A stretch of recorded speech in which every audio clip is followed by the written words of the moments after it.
Iniimbestigahan ng pulisya ang umano'y pananakit at panunutok ng baril sa isang estudyante sa loob ng isang eskwelahan sa Las Piñas. Giit ng dalawang suspect, rest back lang daw ito sa pambubuli umano ng biktima sa anak ng isa nilang kabrad sa fraternity. Balitang hatid ni Claire Delfin.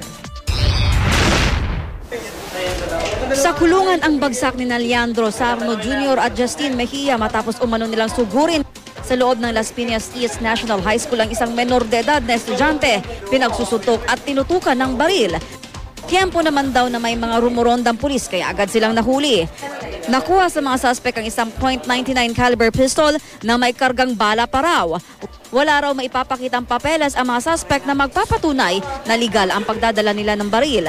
Kinuha rin nilang ebidensya ang sinakyan nilang motorsiklo. Nasa piskal na ang reklamo laban sa kanila.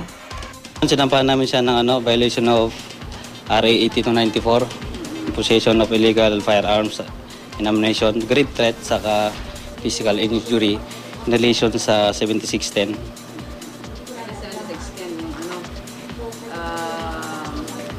Child abuse.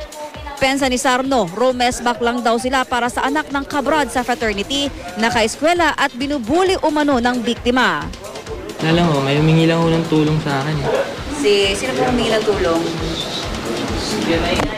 Isang anak na ng brad ko. Anak ng brad mo? Sinapak daw ho siya dun sa school nila. Yun lang ho. Tapos umiiyak sa harap ko. Kaya ginawa ko, inislang ko na.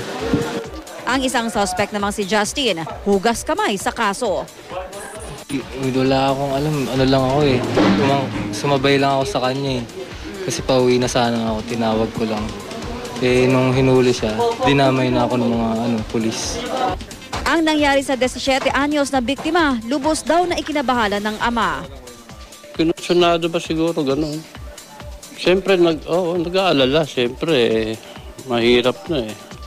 Baka mamaya, bigla na naman tirahin yung anak ko eh. Itinanggi rin niyang may sinaktan at binubuli ang kanyang anak. Sabi ng pamunuan ng eskwelahan sa kanya, magsasagawa ito ng sariling investigasyon. Dinaanan namin ang eskwelahan para kunin ang kanilang panig, pero sarado ito dahil walang pasok. Claire Delfin, GMA News.